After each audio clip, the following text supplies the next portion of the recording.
Some places are not empty. They are patient. And they listen. High in the Peruvian Andes, far from marked trails and satellite coverage, there is a narrow gorge locals avoid after sunset. They call it Valle de los Suspiros, the Valley of Sighs. 2 experienced hikers entered that valley. They never came out. Leo and Mateo were not amateurs. In their late 20s, they had crossed Patagonia, trekked the Andes, and survived conditions that had turned others back. This was supposed to be a straightforward 4-day expedition through a remote section of the Cordillera Blanca, heading toward a rumored pre-Incan site known locally as the Templo de la Luna. The ruin wasn't listed on any official map.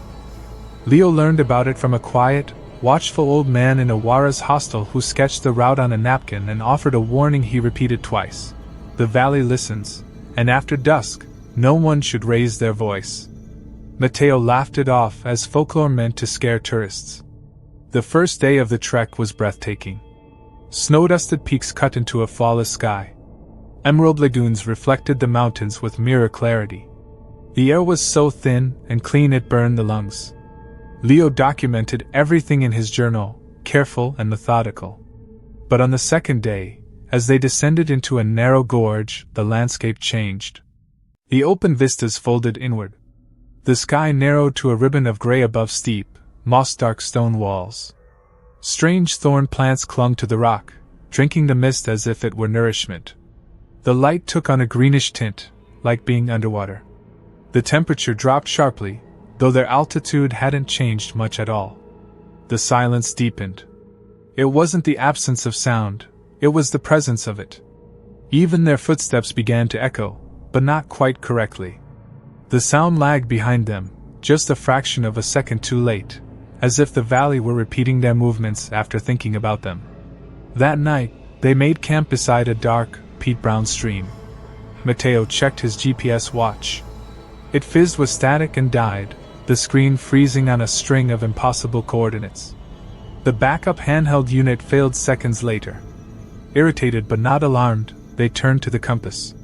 When Mateo set it on a flat rock, the needle spun slowly, lazily, as if it had forgotten what north was supposed to mean. Then something stranger happened. The sound of water stopped. The stream still flowed before them, but it made no noise at all. Leo wrote that night of a sensation he couldn't explain. He didn't feel watched from any single direction. He felt watched by the cliffs, by the stones, by the ground beneath him. And somewhere deep within the valley walls he heard it, a long, slow exhalation, like a sigh pulled from deep underground. When they woke the next morning, unease had hardened into fear. They decided to leave early and retrace their steps. But the path they had entered through was gone. In its place stood a seamless wall of wet, dark stone veined with a silvery mineral that reflected no light. They searched for hours. Every climb ended in slick dead ends. Every possible route curved inward, back toward the heart of the gorge. Time felt wrong. Distances didn't match memory. During one frantic scramble, Mateo slipped and tore his pack open on a jagged outcrop. As they gathered his scattered gear, Leo noticed something that made his stomach drop. Their shadows were wrong. Cast by the diffuse gray light above, they lagged behind their movements by a full second. And when they stood still, the shadows kept moving, stretching slowly toward the deepest part of the valley. Mateo tried to laugh it off, but his voice cracked. He raised his camera and pointed it at Leo. On the LCD screen was not Leo alone, but something standing just behind him, tall, pale, elongated, its head bent at an unnatural angle. Leo spun around. The space behind him was empty. By afternoon, Leo felt a low hum in his teeth, a vibration that blurred his vision and made his thoughts slippery. His journal entries became erratic, fragmented. They argued about which way to go. Their voices rose despite the warning neither of them wanted to remember. And the valley answered. The sighs grew closer. Stone began clicking beneath the ground, like rocks being tapped together deep underground. Then came whispers, not in Spanish, not in Quechua, but mimicking the cadence of their argument, echoing the rhythm of their fear. The temperature plummeted. Panicking, they agreed to split up for 1 hour to scout different fissures in the rock. Just 1 hour. They would return to the stream. Leo went east. He came back early. Matteo never returned. His pack lay neatly by the stream. His sleeping bag. His water filter. All arranged carefully, deliberately. Leo screamed until his throat burned raw. The valley answered him with his own voice, echoed back wrong, layered, distorted, as if spoken through too many mouths. He ran. Leo fled deeper into the gorge, driven by pure animal terror. The walls seemed to lean inward as he ran. The ground beneath his feet felt soft, unstable, almost alive. In his peripheral vision, he saw tall shapes pacing him, moving with a stuttering, disjointed gait. The sky above darkened as if evening had come too early. Then he saw it, a narrow crack in the stone where none had been before. He squeezed into it, crawling on his hands and knees through wet, scraping darkness.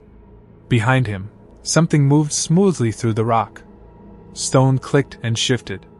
The hum intensified, vibrating through his bones. And then the realization struck him with horrific clarity. It wasn't a valley. It was a throat. And they were being swallowed. The fissure opened suddenly into a small, spherical chamber glowing with a faint green light. In the center of it sat Matteo. Or what remained of him. His skin was stone, the color and texture of weathered granite. His eyes were polished black rock, reflecting the weak glow. His mouth hung open, and from it poured a steady stream of fine gray sand. He wasn't dead. He was becoming the valley. A warm breath touched the back of Leo's neck. A presence pressed into his mind, not asking where he was, but what he was. It tasted his fear, his memories, his identity. The walls began to weep a thick liquid the color of mercury. It pooled at his feet and rose slowly. In that final moment, Leo understood. He wasn't being killed. He was being archived. Absorbed into the living memory of the place. The search teams never found the bodies. They found the abandoned camp, the journal, the cameras.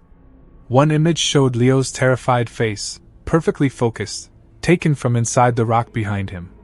The official report blamed exposure and terrain. The local guides refused to enter the valley. They left offerings instead. They say if you stand at the mouth of the Valley of Sighs on a perfectly still evening and listen past the wind, you can hear it. Fragments. A camera shutter. A whispered argument. And sometimes, very faintly, the sound of two men weeping, not from the air, but from the heart of the stone itself. Some places don't want visitors. They want memories.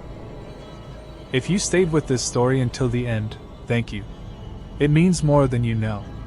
If you enjoy slow, unsettling stories like this, true disappearances, forgotten places, and things that don't want to be found, consider liking the video and subscribing. More stories are coming. And mind you, some places remember who pays attention.